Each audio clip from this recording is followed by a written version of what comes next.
Today we're going to start number 2 in our series of the CISO series about how to design a security organizational structure. So good afternoon, Shane. Thanks for giving us some more of your time. Hey, how's it going? So I thought maybe we could kick this off talking about the security program organization structure with just quick intro. So I'm Christian Hyde. I'm the managing director at Risk 360. I help oversee our security and our compliance practice, and along with Shane help lead the virtual CISO practice with Risk 360. Yeah, and Shane Peden, director over the cyber risk and VCISO or CISO advisory practice on the team. Yeah, and kind of part of that practice, I think you and I, Shane, we've been lucky enough to probably over the years, it's probably safe to say hundreds of organizations, I guess, at this point, different sizes and shape, everything from startups to medium-sized businesses, all the way up to enterprise businesses, and seeing which organization structures work when it comes to security, which of those don't, some of the secret sauce behind the org structures, and that's really what we want to talk about today. Um, and we'll walk through that. We'll talk about some of the pillars of information security org structure in way of what elements would you expect to have. We'll talk about what I think is our secret sauce, developing an information risk council that's kind of cross-functional, helps drive things to conclusion. And then we'll run through some common org structures from startup, SMB, and enterprise. Yep, cool. Let's do it. So kicking this off, Shane, from your experience, like why does org structure matter when it comes to information security? Most important is keeping everybody on the same page and rowing in the same direction, having common goals and common governance. Yep. Yeah, absolutely. So I know we talk about this a lot, but one of the issues you see when it comes to security in the business, and you mentioned this with rowing in the same direction, is they're just not on the same page. You have a security professional who wants to implement a security program in a silo, or you have executives that don't value security or aren't communicating to that security executive the why behind what they need to do to implement a security program. So getting everybody on the same page so that you can drive decision making, so that you can make sure security is aligned with business objectives, all that good stuff. Shane, I mean, tell me about when you're coming into an organization. I mean, is security typically a defined org structure from your perspective, or is that something that you try to build?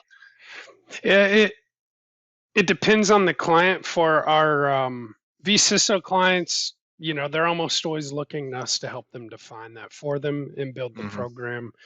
And then for other clients where maybe we're helping do an ISO program build out or PCI or SOC 2, yeah, generally they may have something already in place. Hopefully they do if they're at a point that they need these certifications. Yeah. What about like the clients here in Atlanta?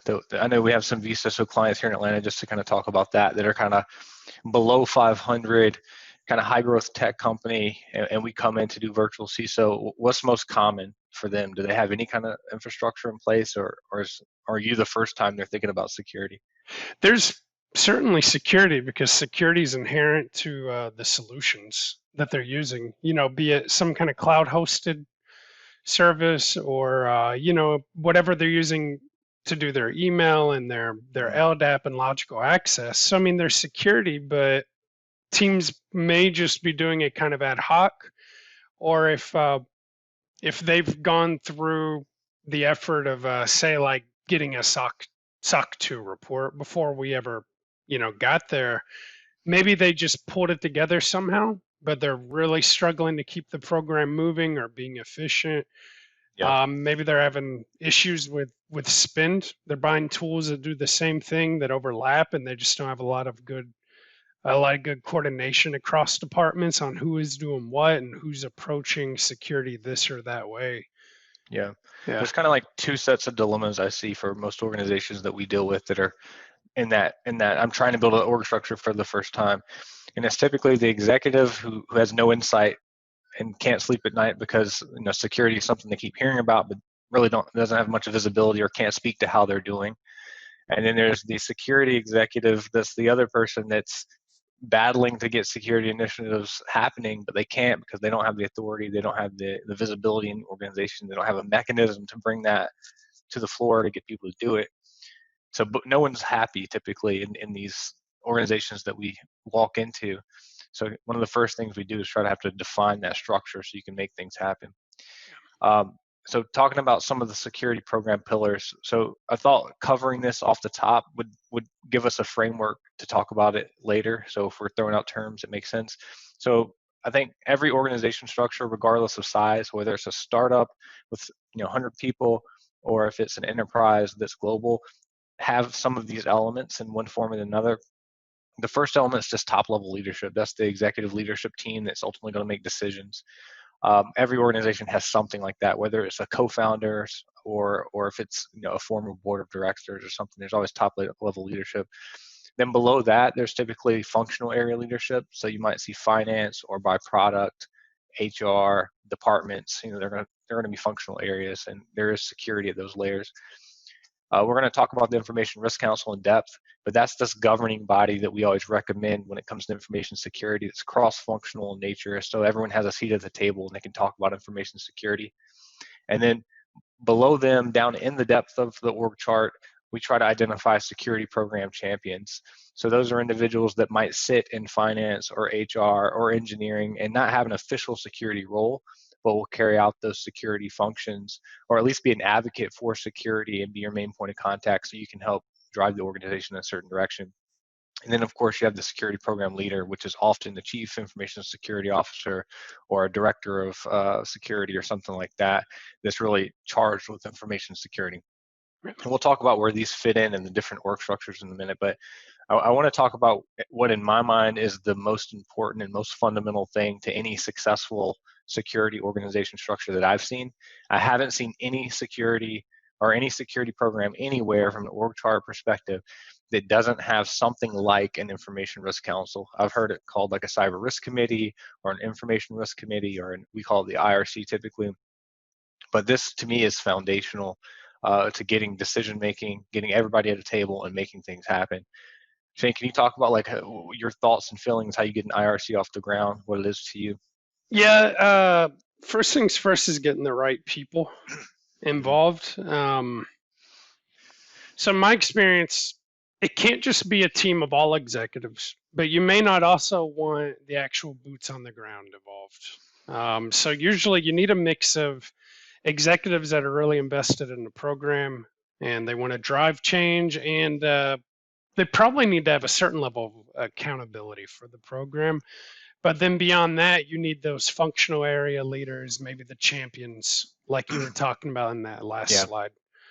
Yeah. Yeah, I mean, from my experience, there's like a balance when it comes to an IRC. You need people who can make decisions and have some authority, but you also don't want to waste top level executive time. So the structure of the IRC would probably be a little different based on organizational size and structure. Like you're probably not going to get the CEO of a Fortune 500 company as a member of your IRC for good reason. But at a startup, maybe the founder is part of that. So it's going to depend a little bit. But I think there's some key elements. One, it needs to be cross-functional. So there needs to be some representation across the business. And the reason is because the security person doesn't know what's going on in the business. You might need a product owner to shed some light on what's going on. You might need a CFO who can make some financial decisions and provide some risk insight. And then they're charged with certain responsibilities.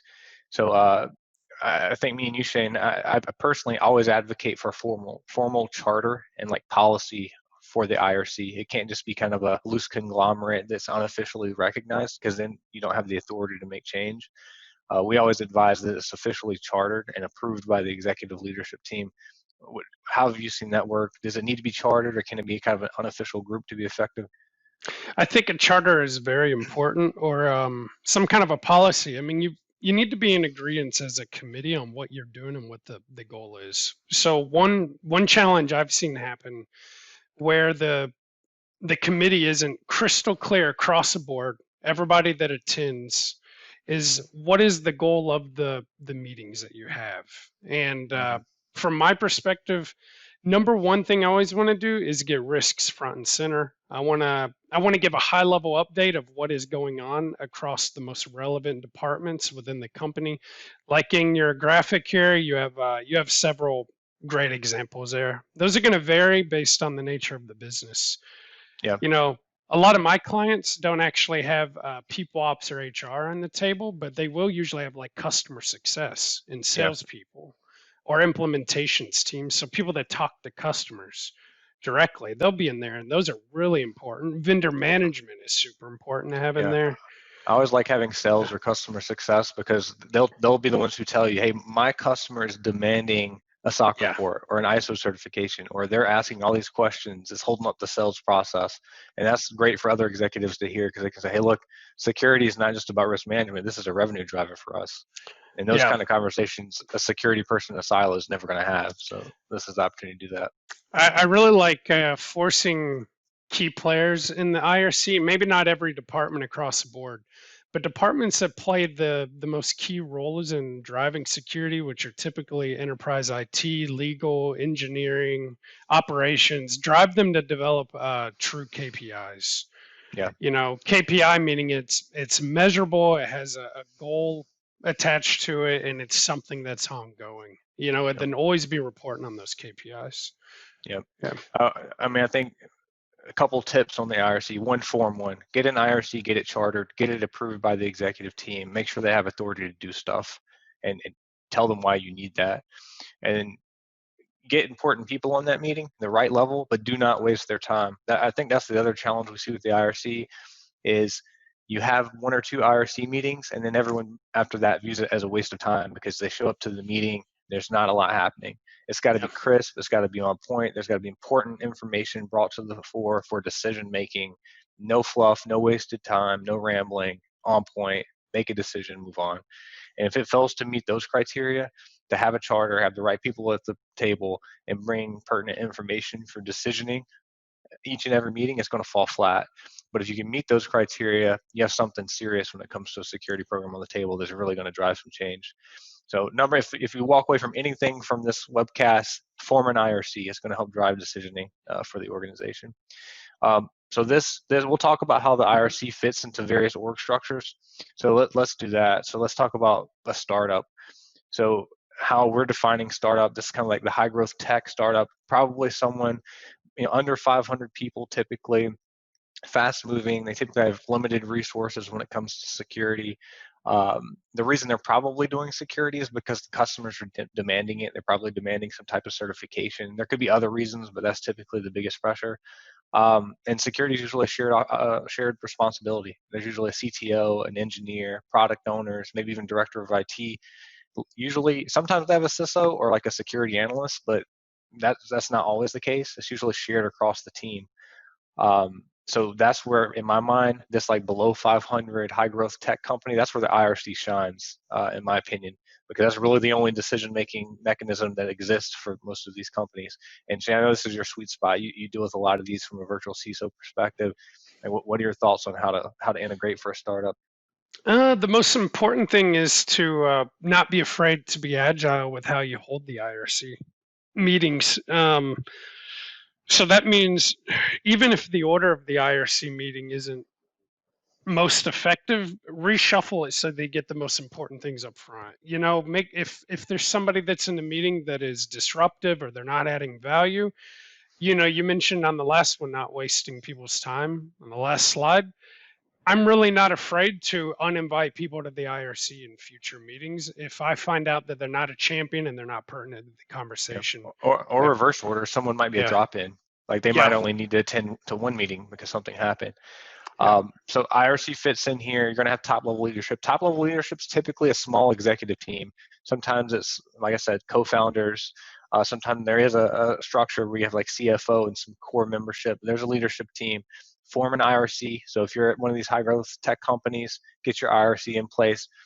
The other thing is almost every certification that you're going to go after, if you're a startup, is going to require some type of governance function. And you need to be able to point back to your IRC for that. So it's going to kind of be a mandatory element. And then you get down the org chart, and that's when you have usually like an engineering, there's probably people ops, there's operations, customer success, IT. You're probably not going to have security people at that level. So what I always say is find a security champion. So in engineering, maybe there's a guy or a gal who really likes to do secure source code development and maybe is willing to take on vulnerability management or some security analyst work on the side in addition to their regular development work. Same in IT. Maybe you have the guy who provisions laptops and does endpoints. So you can train that person up on security and getting them, thinking about things in a secure way. In IT, people love this because that's sometimes security is piques their interest as a natural career progression. And then in ops, HR and customer success and client delivery, identify those one or two people throughout the business who you kind of have their ear, they have an interest in the mindset for security. That way they're coming back to you, delivering news, telling you how things are going, and you can also get them to take it back to the business.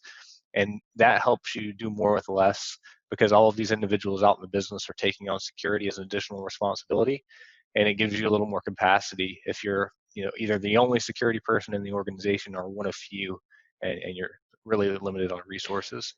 Um, I think the most important thing for me personally in the startup environment Mhm. is have people that are market facing, but also know the platform, the technology. If they have both, you're golden because they can at the same time articulate what the market's telling them, challenges are coming up, but also help you identify the solution at Yeah, the same absolutely. time. Instead of just bringing problems at the table, those types of people are saying, yeah, we're here in XYZ. The customers are saying this is coming up in the RFPs or the sales cycle. And then they say, and I think we need to do this, but what do you think? And then my role is usually, well, based on these or that regulations or standards or whatever, or what I've seen in other organizations, Mhm. come to a strategy right there in the IRC, and then we walk away with a new item in the risk register, and boom, we're not even thinking about it. We're doing it at that point. Yeah, I love that when someone's familiar with the product and, like you say, customer facing, because when you're trying to attach value to security, it's those customer facing individuals that are seeing that during the sales cycle or hearing that the client cares about it or the client doesn't care about it, Hmm. um, and able to help you level set where security fits when it comes to helping the organization grow and succeed. So absolutely, especially in the startup environment. And a very quick example, we had legal in a recent IRC for a client bring up, I think CCPA, but then another person in the team who's very client facing is like, actually that's only come up once ever. So it just Yeah. became a lower priority just based on all the variables with the organization. We're like, well, okay. I mean, CCPA is not on the client's mind and or on the prospect's mind, and so we were able to prioritize it appropriately just because of Yeah. that. I mean, conversely, we see the other way too. It's like Yeah. there's this whole menu of certifications that an organization can get. I want Hmm. ISO, I want high trust, I want SOC. Well, guess who knows? The sales team. They're like, look, we're hearing about this thing all the time. We need to go Yeah. get it, or we can't close these big deals.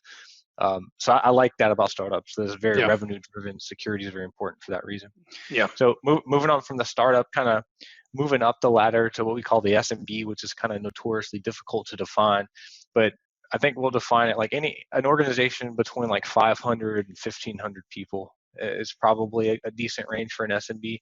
The hallmarks for me of a small, medium-sized business is that organization structure is starting to become a little more complex. If you don't know everyone's name, the departments are more diverse, maybe even geographically diverse, and you don't have the span of control. Those are hallmarks of I'm becoming an SMB, and I got to increase my level of formality and probably my resource pool so I can get things done across the organization.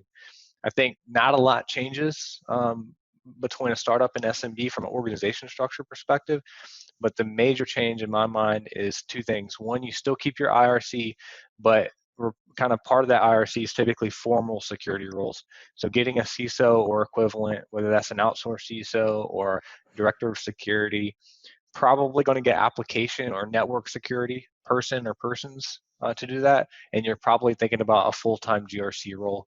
At that level, we usually see between 3 and 5 people supporting the security program. Sometimes it's a little heavier, just depending on the regulatory burden. Sometimes it's lighter if they don't care at all or they don't have that need based on their industry.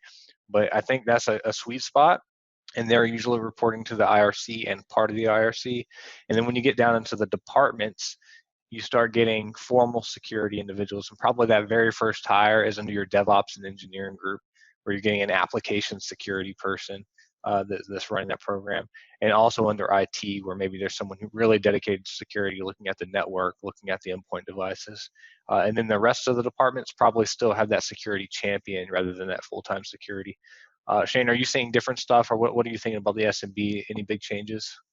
I think what I've noticed happens most office are often our roles and goals become more solidified and more predictable, and there's Yeah, less maybe on the fly strategy. So if there is strategic decisions happening at this level, they're usually like really big initiatives, and it's less like what's the marketing telling, the market telling us, do we need to yeah, pivot, do we need to worry about this or that, and it's a lot more like we know that we're going to have to become SOX compliant, our Sarbanes-Oxley compliant, because maybe we want to start gearing up to go public, or we want to be acquired by a company that's public, yeah, which is a huge initiative versus, like I said, should we go get ISO 27001 where yeah. our You're past customers that care? for Yeah, sure. they Yeah, know at the that point. maturity is gone. Yeah. Yeah, The other thing I'll think is different too, Shane. You tell me. I think this is where tools become the challenge. Like either I'm looking for tools and I don't need a tool, or I legitimately need tools and there's about to be a big initiative. So you start thinking, yeah. hearing things like network operations center or security operations center or a SIM. Um, how are you seeing that same thing? Yeah, and what I've noticed is teams will have their OKRs and their KPIs or whatever performance metric, and these meetings become a lot more driven by reporting on your performance metrics Yeah, because ultimately teams underneath the IRC are essentially doing what the IRC in the startup environment did anyway via their daily stand-ups or whatever mechanism they have in place to huddle around their own team and run it at smaller levels, yeah, I think organizations within the larger org. for sure.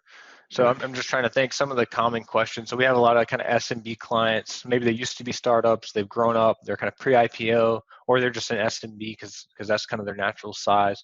I think the questions that come up are typically, what tools do I buy? I mentioned that comes up a Mhm. pretty good bit.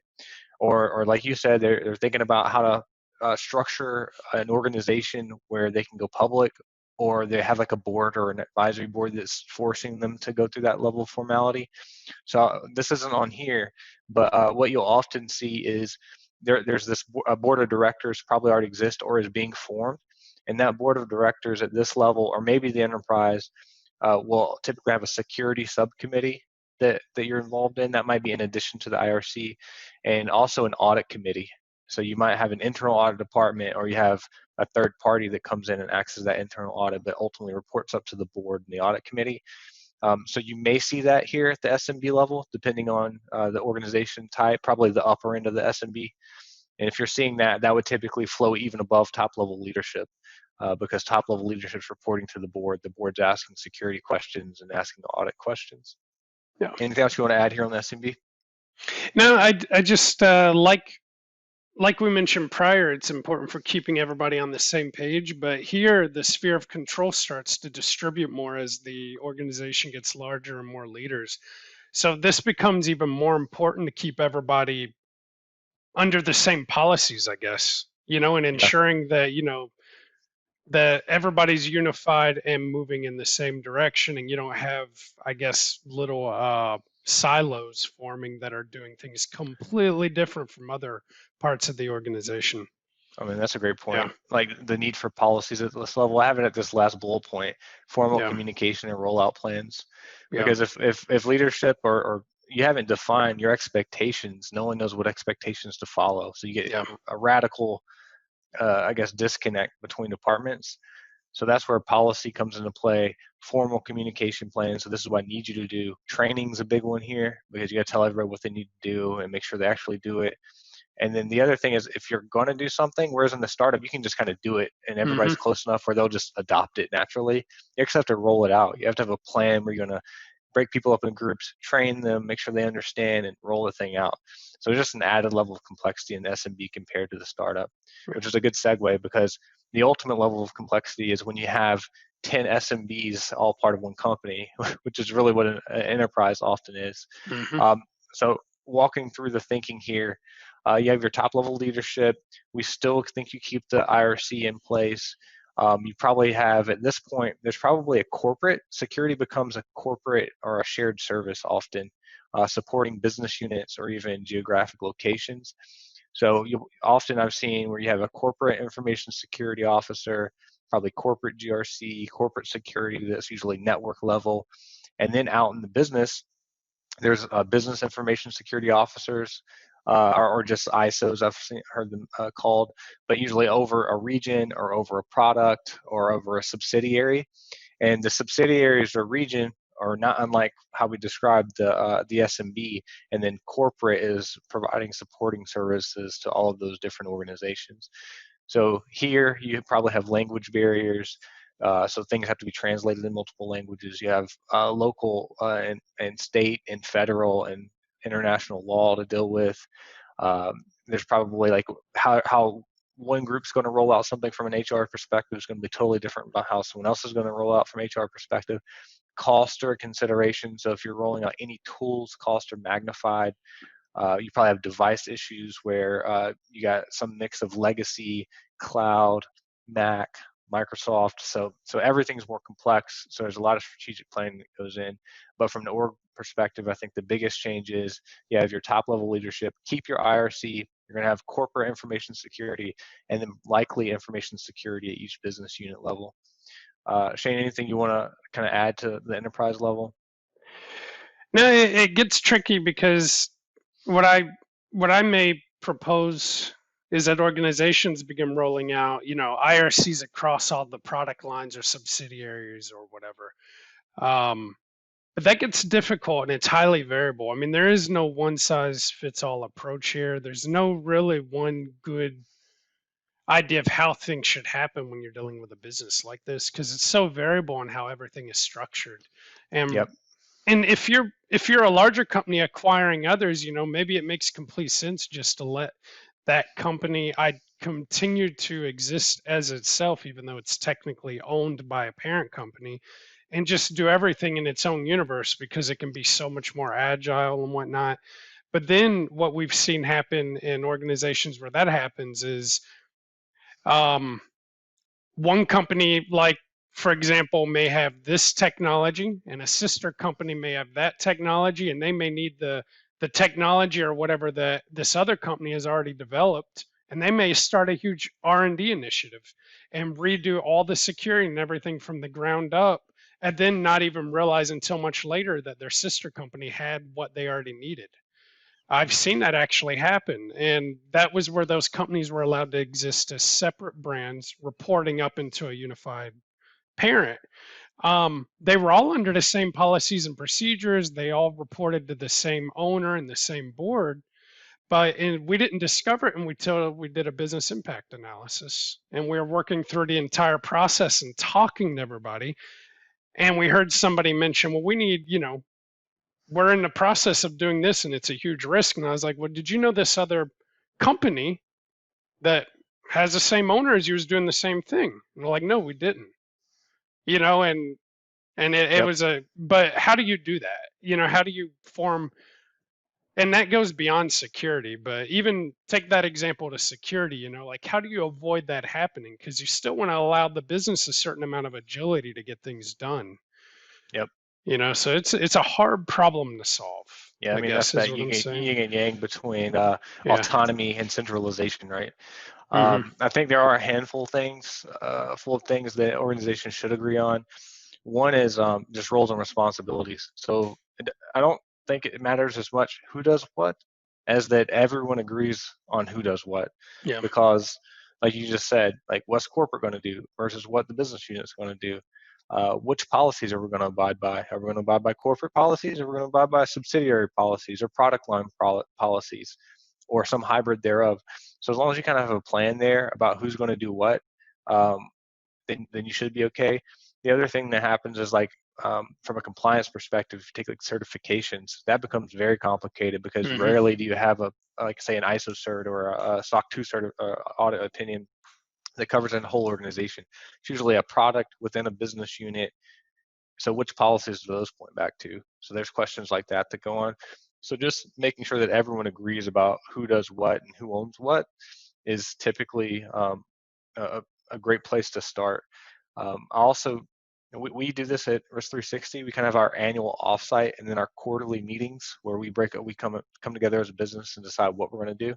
I think at an organization this size, you could do something very similar where all of the security people in the organization, at least at the leadership level or the manager level, get together for a day and just talk about what they're going to do and agree on it, and then maybe break that out quarterly and stay organized. And that solves some of those problems. For example, hey, this business unit has an initiative and I'm not taking advantage of it, or we need to share some resources, or there's a conflict in who's doing what, and kind of having those come together meetings once a year and then once a quarter, I think solves some of that.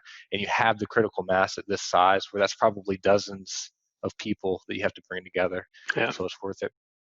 Cool. So that's it. So next up, Shane, we have some rapid fire. I'm going to fire some questions at you, and if you get stuck, I'll help answer. But just see what your opinion is on some of this stuff. So these questions came from either our team or clients that asked that we asked them during this. So I'm going to fire them away. So one probably controversial to start, at least in the security community. Who should the CISO report to in organizational structure? I guess it depends if the organization wants to treat the CISO as a true executive, or if they just are a CISO in title. We do see some companies where that security professional desires that title, but even though they have that executive title, they're not actually on the same footing as, say, a CTO or a CEO or a COO. So if the CISO is truly an executive, I guess they would report to the board, just like any other executive would, or maybe they're accountable to one another. But beyond that, I guess it would be variable per organization. I would just hope that the CISO would have a certain amount of autonomy and independence from any other executive that might have, may have a conflict of interest, I guess, in their own objectives. Yeah, I've Yeah. seen it be pretty effective if the CISO reports to the CEO, because that's pretty good. I've seen it where the CISO reports to the CFO. And the CFO is pretty good too because they have a good mind for risk. What doesn't seem to work as well, and to your point, is probably a conflict of interest, is when the CISO reports to either the CIO or the CTO, Yeah. because the CIO and CTO are over the very technology that the CISO might be assessing or trying to think about security in, and that creates a conflict of interest because the CIO or the CTO doesn't want the CISO to report issues on the platform they're building. So there's often some conflict of interest, so that rarely works. But I think if they're either standalone, like you said, going straight to the board or reporting to the CEO or the CFO, or to like the IRC, they kind of report to a governing committee. That typically works okay. Yeah. If moving on, if I'm at an organization, Shane, and I don't have an IRC, and maybe there's not even an appetite to form one, or that's not even on anyone's radar, what are some steps that you've seen be effective to get one started? Well, it's hard to make any organization do something they don't find value in. So to get it started, you have to articulate why it's important, and that can be variable from business to business. But usually, I like to say that if you are in any kind of industry that's regulated at all, you will eventually, if you have success in the business, you're going to come up against a struggle and of developing and maturing an information security and an information risk management program. The IRC is really the foundation in making that stuff happen, so that when the day comes that it's a barrier to doing business, we're not fighting a huge fire to get it done, and instead we're saying, great, let's go find somebody to help me get whatever XYZ certification I need, and we're ready to fire on it. Yep. I Yeah. think there's kind of two things I'm thinking. It's like maybe three. So if you're a great influencer of people internally, you may be able to build a business case and influence your executive team to form one because you can articulate the value. A lot of times that's not the case. Either you're not in a position where you can articulate that value, or the executive team, the leadership team is just not hearing it, so that they're not willing to hear you out on that. So if that's the case, I think the two drivers to form an IRC, one is achieving certification. So I said earlier, if you want to do almost any certification, you have to have a governing body in place. This is usually, IRC is usually the most effective while also being the least burdensome type of body that you can form to get through these. So that should be enough motivation to get leadership on board. The other way to do it is bringing in a third party to come in and do an assessment. So do a security assessment, do some type of risk assessment, and they will likely recommend some type of governing body. And sometimes leadership, when they hear it from a qualified third party, that'll drive them to take action because they're like, all right, it's not just you saying it; it's someone who does this every day saying that you should do it. Yeah. So it's better if you can do it internally if you have that kind of influence. But if you can't, sometimes you have to use those external drivers that really help out. Cool. So that kind of segues into the next question. Once you get your RRC, how do you encourage leaders to participate? Like, what are some of the things you've said to get that executive in the room to contribute? For the executive, they probably want it because they want to have that insight into the business. So helping them understand the goals clearly, which goes back to chartering it, I think that makes it worthwhile to them. They want to show up. So Yep. what are they going to get out of it? And then for non-executives, I think it's making it as least amount of burden as possible. For me, that Yeah. means it's really simple stuff. Pre-drafting a great deck, predefining what I need from them, coordinating with them to get all their OKRs and their KPIs updated, great agendas. I mean, it's brain dead simple stuff. It's It's just making the it meetings before very the meeting, easy. right? It's Yeah. making it really easy. Yeah. Yeah. Yeah. The other thing that I think is effective too is asking the leadership what they want out of the meeting. Say, what Yeah. would you like us to see? What would be cool if you knew? And then if they tell you some stuff, they're probably going to show up because they want to see if you're going to answer those questions. And Yeah. guess what? It's also going to help you bring a better meeting because you're going to answer important questions, which kind of talks about what topics, what's some of the best stuff you've seen? Because I'll talk about the bad. I've seen meetings where a security analyst comes in, presents a bunch of vulnerability scan data, or presents a nightmarish story, or talks about how things are never going to get better, or just rambles. There's no clear you know no clear agenda. Sometimes I've even seen these IRC meetings where people show up and people are like, what are we here to talk about, because there was zero prep work. So that's all bad. So what are the good things you've seen, Shane, like the topics that if I'm trying to put together my bullet points I should maybe think about considering? Updates on key initiatives is a big one. Updates on key risks and how mitigation efforts are impacting, the I guess the how extreme those risks are. You know, also going through the KPIs again. I keep saying that, but people love to get updates on things that are important to them, right? Especially things that are gonna impact their ability to do business. Those are Yeah. the three big ones that we usually cover. Usually try to not make it too burdensome. Yeah, you keep saying KPIs, but to kind of quantify that, I think good KPIs are typically attached to business problems, and you alluded Um, to that. So it's like maybe a KPI is how much revenue does security support, or maybe it's depending on what industry you are, the number of incidents you've had because you're in healthcare. So it's tied to something that those executives care about. That's why it's a KPI. So inherently, if you're updating them on that fact and tracking it closely, and you can show trends, that's very important to them. But on the other side, don't have a KPI that doesn't make sense. Like there's a KPI for that's not attached to a business problem is typically not very valuable. no, and I usually like to also attach KPIs to key controls that need to happen periodically but are manual. Yeah. And that keeps leadership in different business units that are responsible for operating those honest because they know that every quarter I'm going to come asking for an update. Yep. The other thing Yep. that's kind of nice you might consider, like every other meeting, depending on what's going on in the marketplace, is trend analysis. So, Hmm. like for example, based on your industry, if high trust is taken off because you're in the healthcare industry, or if a certain type of ransomware is hitting a bunch of your peers, so you need to be on the watch out for it. Those type of updates I think are helpful. Just say this is the trends we're seeing. We're watching out for this. Here's how we're addressing it. I also like to often ask questions anonymously from the executive team or the IRC. Say, hey, are there 2 or 3 questions that you'd like me to answer? Have prepared for you during that, and They may or may not respond, but if you get a handful of those, say, here's some questions you guys ask ahead of the meeting. Here's the answers to those. That's kind of nice. Yeah. So shifting away from IRC, we've talked a lot about that. I think it's very important conceptually.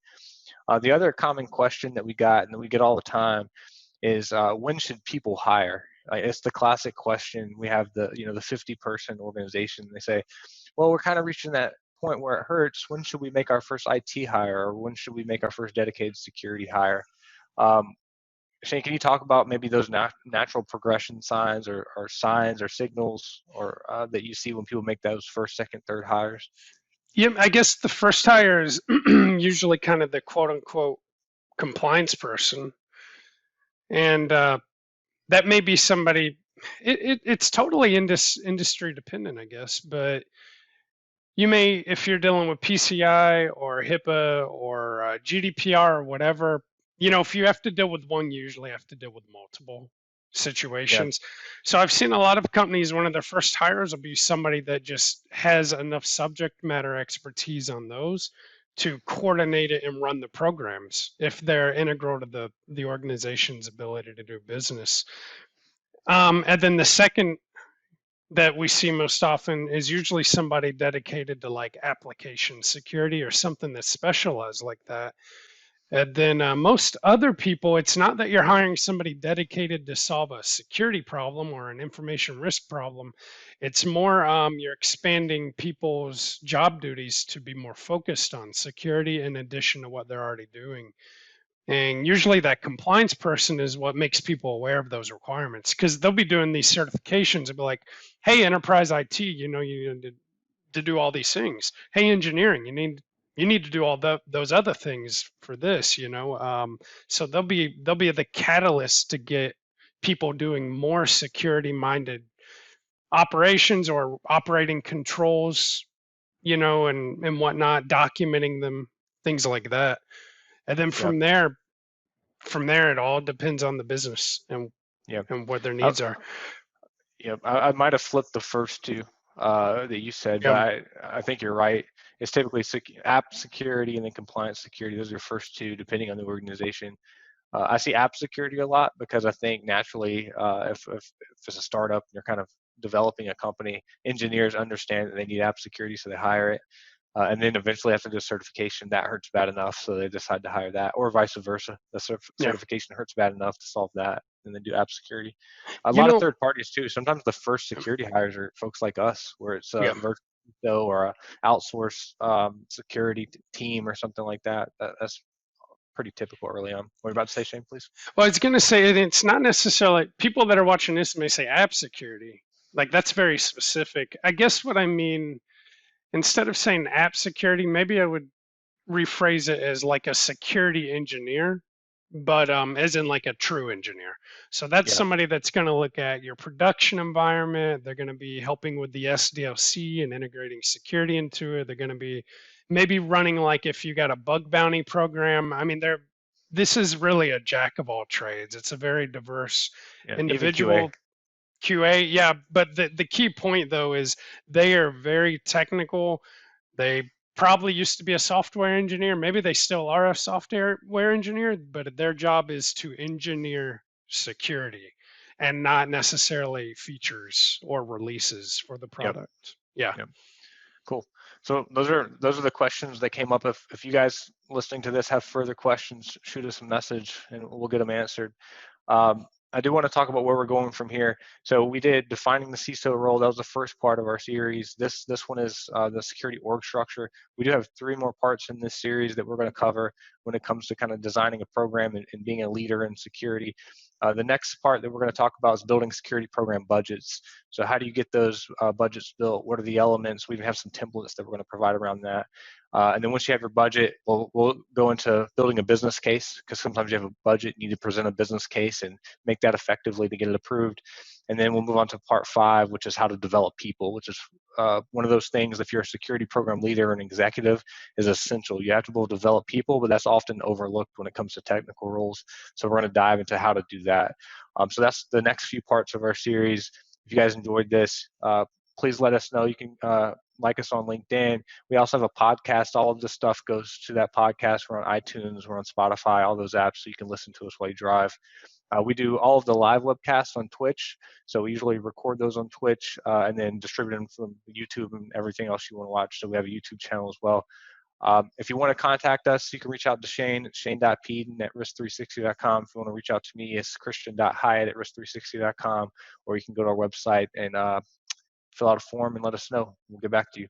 So thanks, Shane. I appreciate your time. Looking forward to the next one. Yep. Thanks. Bye.